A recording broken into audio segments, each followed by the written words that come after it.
காளான் பிரியாணி செய்ய போகிறோம். அதுக்கு 400 கிராம் காளான் எடுத்து வச்சுருக்கேன். 2 டம்ளர் அரிசி ஊற வச்சுருக்கேன் ஒரு அரை மணி நேரம். இது எப்படி பிரியாணி தாளித்து விடலாம் பார்க்கலாம். குக்கர் வச்சுக்கிடுங்க. குக்கரில் 1 ஸ்பூன் நெய் போட்டுக்கிடுங்க. 1 ஸ்பூன் எண்ணெய், கிராம்பு எல்லாம் தாளிக்கிறது போட்டுக்கலாம். வெங்காயம் சேர்த்துக்கிடுங்க. கட் பண்ண வெங்காயம் 2 வெங்காயம் இருக்குல்ல, அது சேர்த்துக்கலாம். இதில் 2 பச்சை மிளகாய் போட்டு நல்லா வெங்காயம் நல்லா வதங்கிடுச்சு.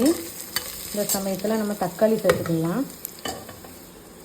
ஒரு 3 தக்காளி, சின்ன தக்காளி, அரை ஸ்பூன் இஞ்சி பூண்டு தேவையான அளவு உப்பு போட்டு நல்லா வதக்கிக்கிடலாம். தக்காளி நல்லா வதங்கிருச்சு. நம்ம கழுவி வச்ச புதினா போட்டுக்கிடுங்க. ஃப்ரெஷ்ஷான புதினா, இது வீட்டில் உள்ள புதினா, நல்லா வாசமாக இருக்குது.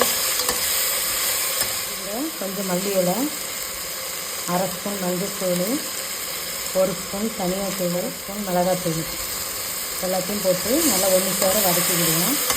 வீட்டில் ரெடி பண்ண பிரியாணி மசாலா அதை சேர்த்துக்கிடுங்க. இதையும் போட்டு நல்லா வதக்கிக்கிடலாம். வதக்கிட்டு இந்த காளானை நம்ம போட்டுறணும், அலசி எடுத்துடலாம். இது கூட கழுவி வச்ச காளானை சேர்த்துக்கிடுங்க.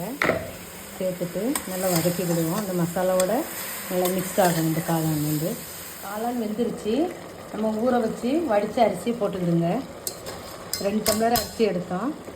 அதுக்கு நான் 1.5 டம்ளர் 3 டம்ளர் தண்ணி இதில் கொதிக்க வச்சுருக்கேன். கொதிக்க வச்ச தண்ணியை சேர்த்துக்கிடுங்க. கொதிக்க வச்சு தண்ணி சேர்க்குறதுனால சீக்கிரம் சாப்பாடு வேகும். பச்சை தண்ணி சேர்த்திங்கன்னா கொஞ்சம் டைம் ஆகும். அதனால கொதிக்க வைக்கிற தண்ணியை ஊற்றிக்கிடுறேன். நல்லா கொதிச்சுக்காங்க, டக்குன்னு சாப்பாடு ரெடி ஆயிரும். அப்படி கொஞ்சம் மூடி வைப்போம். ஊற்றிருக்கிற தண்ணியெலாம் வற்றி 3/4 பதம் சாப்பாடு வெந்துருச்சு. இது கொஞ்சம் தண்ணி இருக்குல்ல, இது ஒரு 10 நிமிஷம் நம்ம தம் போடணும். மூடிடலாம். விசில் வைக்கக்கூடாது. அடுப்பை நல்லா ஸ்லோ பண்ணிவிட்டு தம் வைக்கணும். 10 நிமிஷம் மூடி வச்சுருந்தோம். பாருங்கள், சாப்பாடு சூப்பராக வந்துருச்சு. ஒன்றும் கூட உடையில. இதை நம்ம அப்படி கட்டில் எடுத்துக்கலாம். காளான் பிரியாணி சூடாக ரெடி பண்ணியாச்சு. இது கூட தயிர் வெங்காயம் சிக்கன் குழம்போடு வச்சு சாப்பிடுங்க. டேஸ்ட்டு பக்காவாக இருக்கும். இந்த வீடியோ பிடிச்சிருந்தா லைக் பண்ணுங்கள், ஷேர் பண்ணுங்கள், சப்ஸ்கிரைப் பண்ணுங்கள். அடுத்த வீடியோவில் பார்க்கலாம்.